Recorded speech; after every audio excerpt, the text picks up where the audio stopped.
Semana que acaba, semana que começa. A semana que terminou, as incertezas políticas na zona do euro acabaram por se sobrepor aos esperados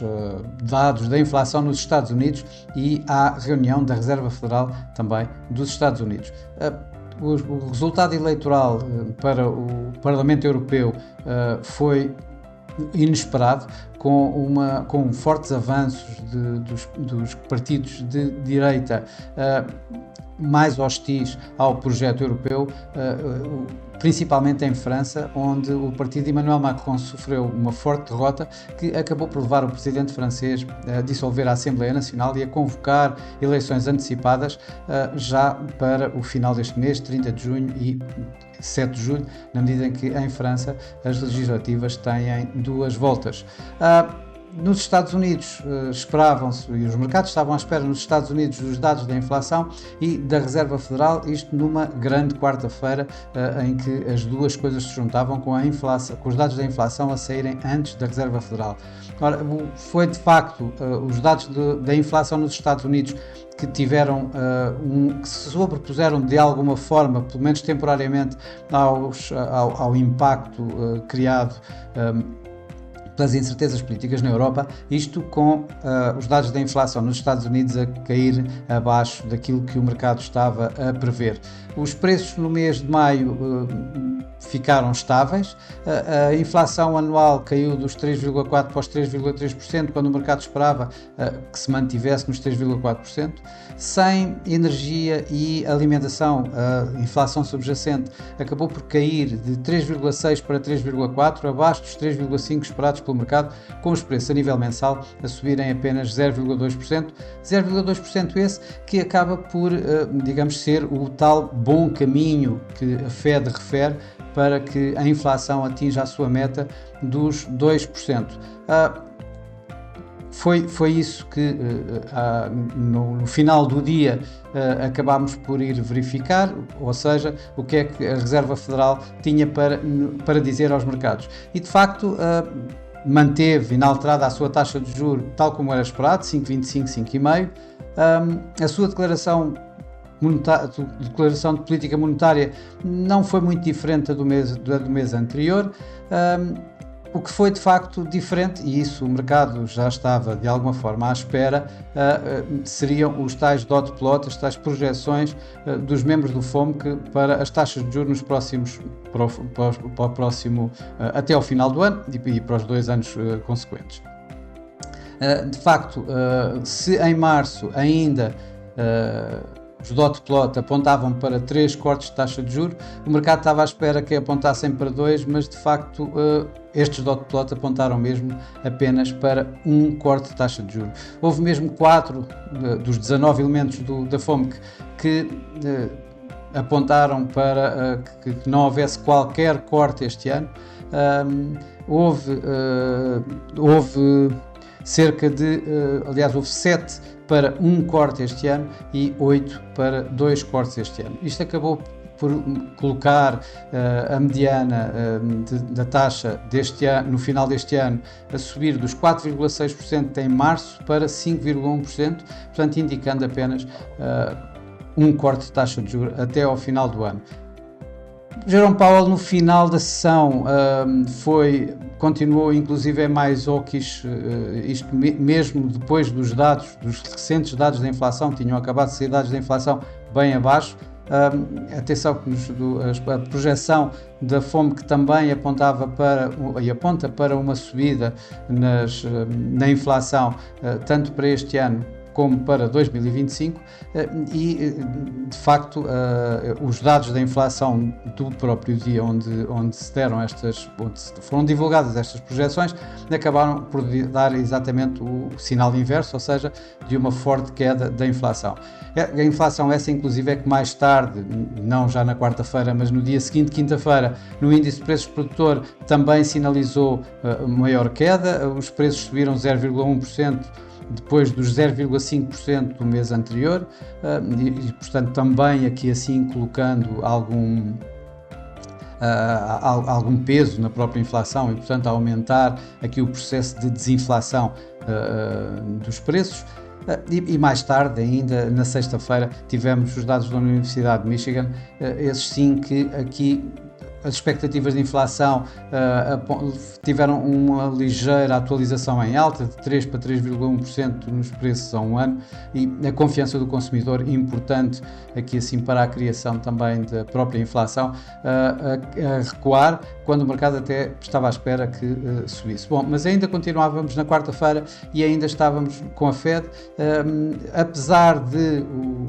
a FOMC apontar para apenas um corte de taxa de juros até ao final do ano,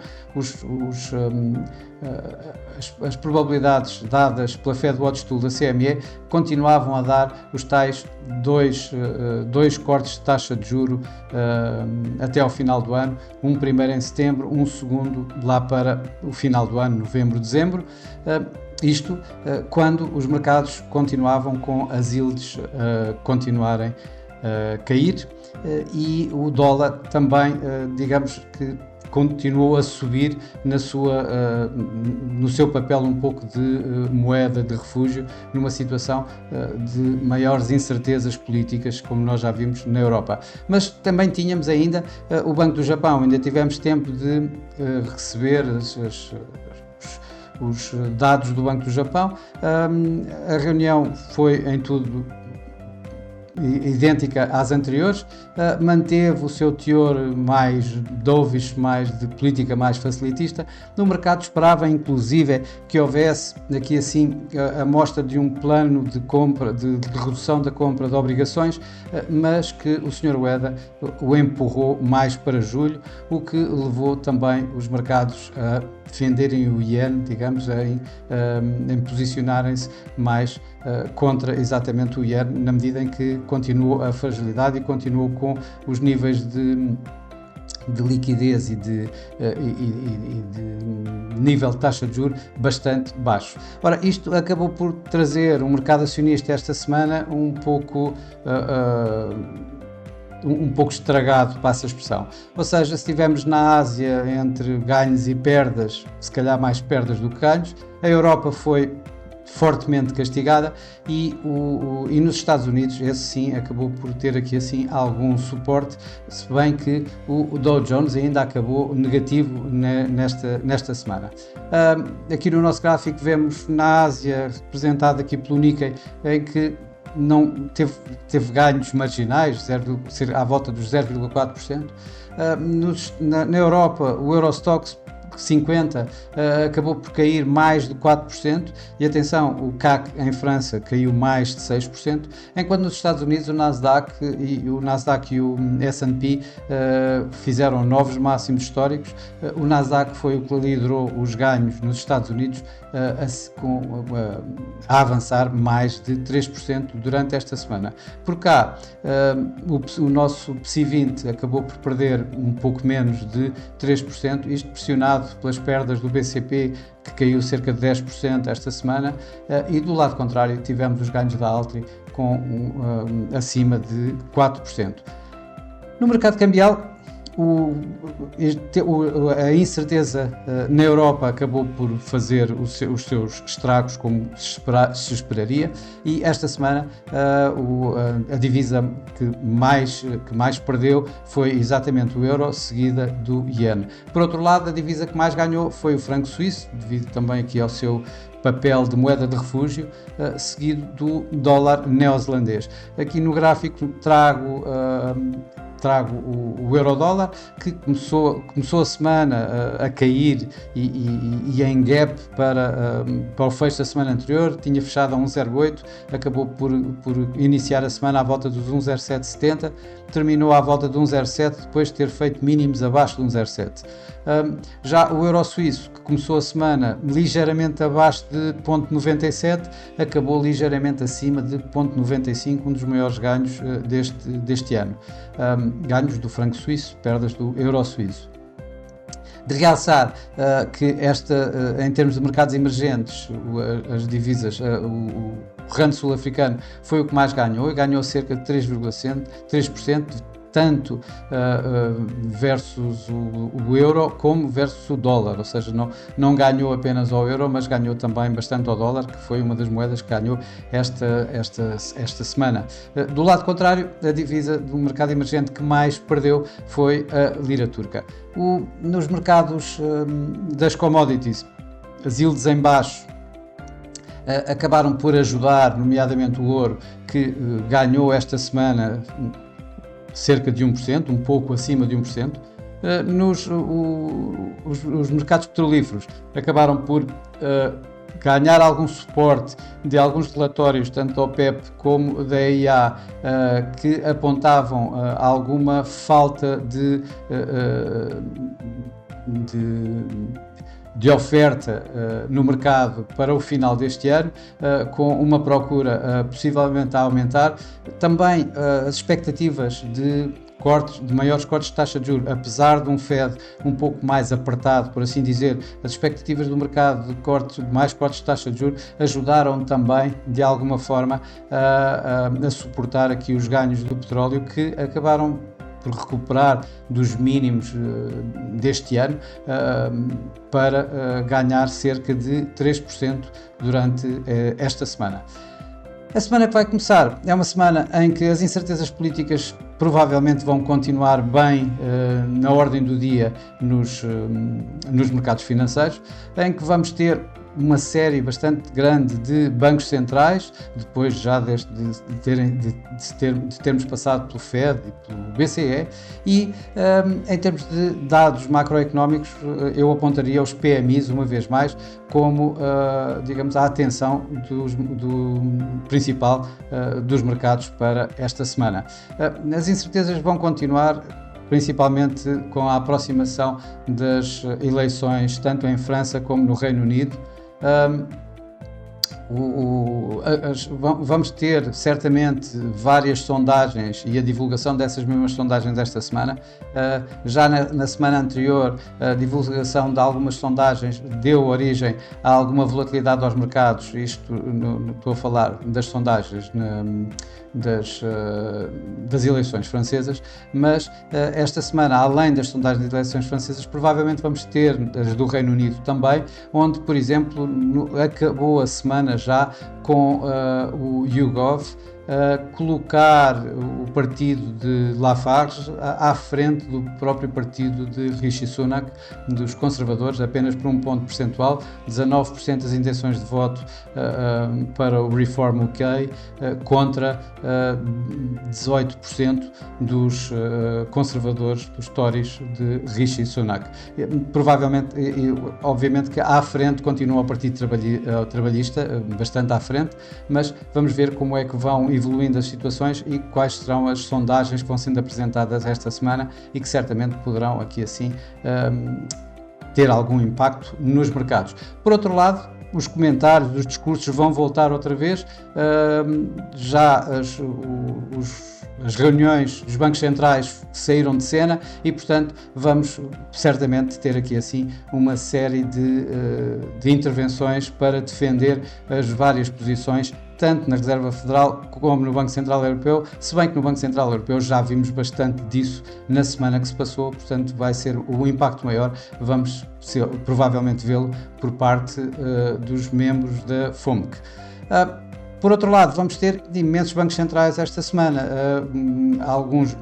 bem importantes, como o Banco de Inglaterra, onde o mercado em princípio está à espera de que não se vá alterar nada e se vá manter os tais 5,25 nas taxas de juros, até porque estamos a pouco tempo das eleições e, portanto, dificilmente Andrew Bailey irá interferir nesse caso e, portanto, alguma coisa espera-se para a próxima reunião, que é o que o mercado espera, um corte de taxa de juros em agosto. O Banco Nacional Suíço, o mercado está bastante dividido entre se vai cortar taxas de juros ou se vai manter os 1,5% da atual taxa de juros. Isto depois de ter, de alguma forma, mantido as expectativas de que poderia continuar a subir taxas de juros. As últimas palavras e a inflação a subir uma vez mais levam o mercado a colocar a probabilidade de termos